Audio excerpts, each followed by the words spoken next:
Groundwater is water that exists below the surface of the land. It comes from rain and snowmelt that seeps into the earth through a process called infiltration. As water moves through the soil and rocks, it fills tiny spaces called pores. Some layers of rock and sediment, like sand and gravel, will allow water to flow through easily because they're permeable. Others, like clay, hold onto water because they're less permeable. This underground water is stored in layers called aquifers.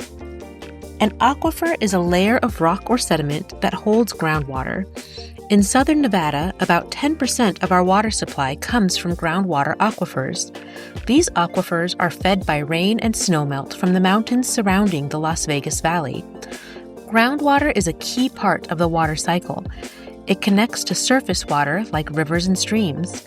In some places, groundwater feeds into rivers, adding to their flow. In other places, rivers lose water to groundwater through infiltration. While most of our water in Las Vegas comes from Lake Mead, we also have access to local groundwater sources. However, due to our dry desert climate, we still have to be careful about accessing these local aquifers. Southern Nevada Water Authority's hydrologist Charlotte tells us more about these challenges. So for us, the biggest challenge is to use groundwater conservatively.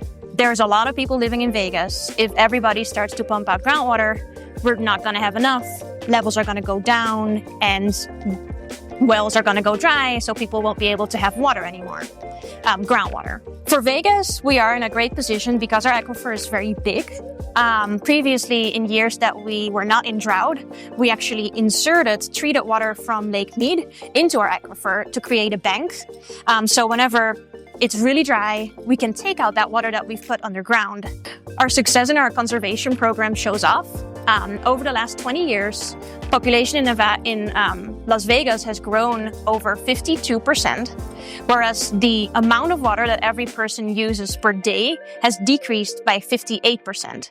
So when you look at it, a lot of people have moved here, but in fact they have started to use less water.